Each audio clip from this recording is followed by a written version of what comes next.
¿Qué tal, gente de YouTube? Bienvenidos a un nuevo video. En esta oportunidad les voy a contar una historia interesante y apasionante. Les voy a contar la historia de Paul Wolfke y cómo el último teorema de Fermat impidió que se suicidara. Entonces, sin más preámbulo, comencemos. Primero, para entrar en contexto, les voy a contar en qué consiste eso del último teorema de Fermat. Fermat fue un abogado y matemático francés. Ya he hecho un video sobre su vida y obra, está interesante, así que si tienen un rato libre los invito a revisarlo. El punto es que Fermat en el año 1637 formuló lo que hoy se conoce como el último teorema de Fermat. Para no enredarnos en el último teorema de Fermat, el último teorema de Fermat dice lo siguiente: x a la n más y a la n es igual a z a la n. Esta igualdad se cumple siempre que n sea igual a 2. Es decir, siempre que n sea igual a 2, existen valores enteros x, y y z tales que se cumple esta igualdad. Básicamente esto es el teorema de Pitágoras. Si n vale 2, entonces existen valores para x, y y z. Así como podemos observar algunos ejemplos ahí en las imágenes, algunas de las ternas pitagóricas. Pero cuando n es un número entero mayor o igual a 3, ya no existen valores para x, y y z que cumplan esta igualdad. Fermat quiso escribir la demostración de este teorema en el margen del libro que estaba investigando en ese momento, pero el margen, es decir, el espacio vacío que tienen los libros en el marco, no era suficiente para desarrollar la demostración de este teorema. Entonces lo que hizo Fermat fue dejar un breve comentario en el margen del libro. Textualmente escribió lo siguiente: yo he descubierto una demostración maravillosamente exacta, pero este margen es demasiado estrecho para desarrollarlo. Entonces, eso quiere decir que nunca sabremos cuál fue esta demostración. Algo sospechoso este comentario, no sé qué opinan ustedes, me gustaría saber cuáles son sus comentarios. Pero luego de un poco más de 350 años, la demostración al último teorema de Fermat fue presentada de manera oficial por el matemático británico Andrew Wiles. Y Andrew Wiles en el año 2016 recibió el premio Abel, que es algo así como el premio Nobel de las matemáticas. Y precisamente recibió este premio debido a su contribución a la demostración del último teorema de Fermat. Ahora, la pregunta que surge es si Fermat había pensado en la misma demostración que nos dejó Andrew Wiles. Andrew Wiles afirmó que esto es imposible porque las herramientas matemáticas de hoy en día son distintas a las del siglo XVII. Recordemos que el último teorema de Fermat se formuló hace más de 350 años. Por lo tanto, nunca sabremos realmente cuál fue la demostración que Fermat tenía pensado. O quizá simplemente esa demostración nunca existió y lo que hizo Fermat fue una terrible troleada. Toda esta historia sirvió para contextualizar la historia del protagonista de este video, es decir, la historia de Paul Wolfke. Paul Wolfke nació en el año 1856, fue un médico alemán, bueno, médico de profesión, pero digamos que estaba muy interesado en las matemáticas y especialmente estaba interesado en el último teorema de Fermat. Este problema le atrajo tanto que invirtió mucho tiempo en buscar la demostración, pero lamentablemente no obtuvo ningún resultado positivo. Ahora, hay una historia romántica en medio de todo este asunto, una historia que va de amores y matemáticas. Al parecer, Paul se enamoró profundamente de una mujer. El nombre de la mujer no trascendió en la historia, por lo que no se sabe realmente cuál fue su nombre. Pero el punto es que Paul no fue correspondido. Y con esto ya eran dos golpes muy duros en su vida. Primero, la frustración por no encontrar la demostración al último teorema de Fermat, problema en el que había invertido mucho esfuerzo y dedicación.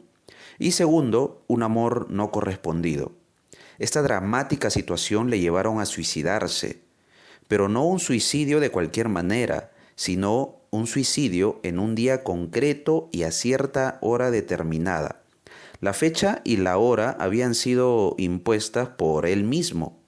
Paul Wolfke era tremendamente ordenado, tan ordenado que él mismo había elegido cuidadosamente el día y la hora de su suicidio.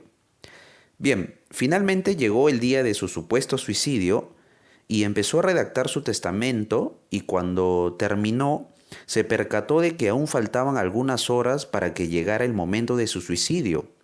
Recuerda que era una persona sumamente ordenada y por lo tanto puntual.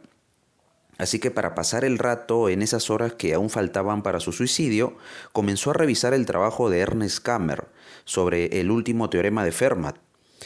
Haciendo un paréntesis, Ernest Kammer fue un matemático alemán del siglo XIX, de la época de Paul, y al revisar el trabajo de Ernest Kammer pudo identificar lo que él consideró como un error, así que se dio la tarea de corregirlo. La cuestión es que se sumergió tanto en el tema que cuando se dio cuenta ya se le había pasado la hora del suicidio. Bueno, y cuenta la leyenda que esta situación hizo recapacitar a Paul, que en ese momento decidió romper el testamento y además olvidó a la mujer. Por lo tanto, este hecho evitó su prematura muerte, y como una forma de agradecer al último teorema de Fermat, que si analizamos la historia podríamos decir que este teorema le había salvado la vida, así que como una forma de agradecimiento decidió instaurar un premio de 100.000 marcos a quien demostrara que el último teorema de Fermat era cierto. Ahora, esta demostración debía realizarse antes del 13 de septiembre del 2007. Esta fecha fue establecida por el mismo Paul Wolfke. Ahora, ¿por qué razón eligió esta fecha? Nadie lo sabe. Es una fecha random que solo Wolfke entiende por qué la eligió. Pero efectivamente, la demostración fue presentada antes del 2007. En el año 1995, el gran matemático británico Andrew Wiles presentó la demostración al último teorema de Fermat. Así que esto ya le otorgaba el derecho a reclamar el premio de 100.000 marcos. Ahora, debido a la hiperinflación de Alemania después de la Primera Guerra Mundial, estos 100.000 marcos se redujo al equivalente de 30.000 libras esterlinas. Para tener una referencia más cercana, 30.000 libras esterlinas equivale a 38.407 dólares. Y para mis compatriotas peruanos, esto sería aproximadamente 141.722 soles peruanos, que aún continúa siendo una suma de dinero considerable. Ahora, es importante tener en cuenta que esta historia no está rigurosamente documentada. Es decir, no existe ningún registro concreto sobre la autenticidad de esta historia. Pero no deja de ser una historia interesante por ello, una historia poética y digna de ser contada. Particularmente yo me inclino a creer que la historia sí ocurrió tal cual como la he narrado, porque creo que la historia universal nos ha demostrado que existen personajes con espíritus poéticos dispuestos a vivir experiencias como la de Paul Wolfke. Ahora, por otro lado, cuando digo que no hay un registro concreto para demostrar la autenticidad de esta historia, me refiero solo a la parte del suicidio frustrado y el enamoramiento, porque la parte del testamento y el dinero heredado y el posterior cobro del premio por parte de Andrew Wiles, toda esa parte sí es absolutamente real. Bueno, gente, esta fue la historia de Paul Wolfke. No sé qué creen ustedes, si piensan que esta historia fue real en su totalidad. Me gustaría saber cuáles son sus comentarios. Y bueno, esto ha sido todo de mi parte. Ya nos estamos reencontrando en una próxima oportunidad, en un próximo video con una nueva historia. Y esto sería todo en esta ocasión. Nos vemos.